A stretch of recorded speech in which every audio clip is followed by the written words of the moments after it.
Hello and welcome back to Sleep Smart with Dr. Mercy. I'm a pediatric doctor who loves talking about sleep in children because sleep is so important for good health.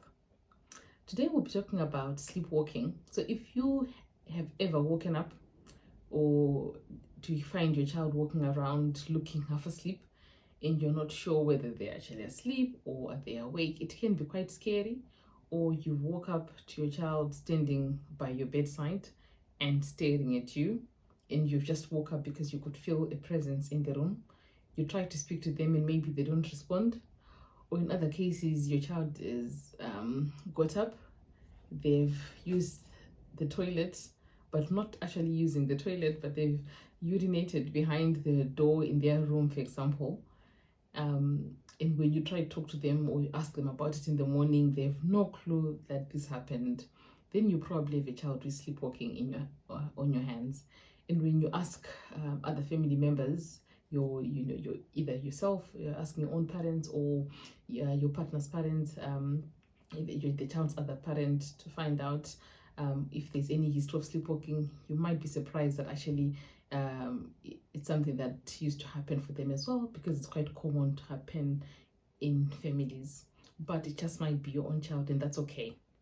So why does it actually happen? So we know that sleepwalking in itself is a common occurrence in most for most children. It's not uncommon, if you like, and it's not something so unusual that you are the only child, your child is the only one who does it. But we know it happens mostly in children because their brains are still developing, and most children will grow out of it. But I think it's quite important for me to highlight at this point that, having said that most children will grow out of it, there are some instances where they don't, and they're still sleepwalking as adolescents, as teenagers, or they're still sleepwalking as adults. Or it might stop for a little bit, and then they go to university, or their bed partner, when they're older, actually then says, or they sleepwalk.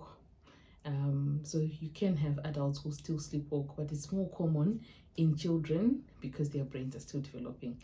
And this happens during the deeper sleep, when the children are in deep sleep. That's when sleepwalking tends to happen, and why it's very difficult to wake them when you do try.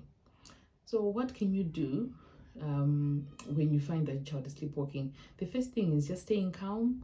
So they're actually still asleep, but their body is just managed to get themselves out of bed and walking around, but they're still asleep, and you don't want to wake them. So I know people tend to try to wake the child up and guide them back to the toilet, or then tell them to use the toilet, but you do not want to wake them up.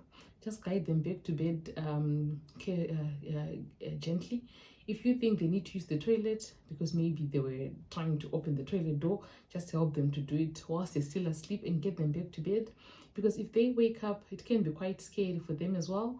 It can be quite frightening to wake up and you don't remember waking up, and remember they're in such a deep sleep and you are having to shake them or call out their name quite loudly or pat them, for example, just to get them awake. So just you can just stay calm and leave them be. Then the main thing is safety. So if you sleep, if your bedrooms are upstairs, then you want to think about how you might identify or pick up that your child is woke up. So some people will put bells on their doors so that they can hear the child when they opens the door, and also they can put stair gates. But then when you do that, that can also risk the child climbing over and falling. So you just need to think carefully. Some people have chosen to put the stair gates on the doors themselves rather than by the stairs, because then at least by the time they've climbed over, they are not climbing over onto the stairs, they're climbing over maybe onto a landing or something. Do you want to have a floor bed, for example? You probably don't want your sleepwalking child sleeping in the top bunk.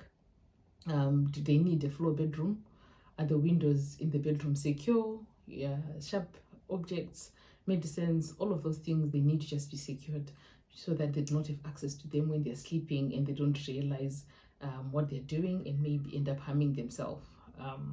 So that's, I think, being calm, keeping their space safe, just thinking about hazards to a child, and then sticking to a routine. I I think if you've watched my videos, my other videos, you'll notice that I talk about sticking to a routine quite often because it's the mainstay of maintaining good sleep.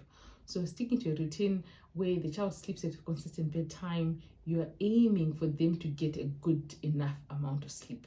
So we know that stressful situations, over stimulation in the day, all of this can contribute to worsening of the sleepwalking symptoms. So if you think a day has been quite stressful, then maybe find time to talk to your child about the day before it gets to bedtime. Then maintain that routine where they're able to get into bed um, and sleep on time and get the amount of sleep that they need, 9 to 11 hours in primary school age children, and a bit less as they grow older. But that is the focus. Get them to have a good amount of sleep, so they wake up feeling refreshed and feeling well rested, so that this can help to limit the amount of sleepwalking that they do. Of course, I'm not here to give specific medical advice, and if you're worried because it's happening too frequently and your child is becoming unsafe, or there are other concerning behaviors, then you definitely need to be speaking to your doctor to get your child checked out, or they can look into other reasons why this might be happening. But I'm talking about those children who are just sleepwalking, and you don't have any other concerns except the fact that you're sleepwalking. Just to reassure you that actually it's not as uncommon, it's not as uncommon as it might seem.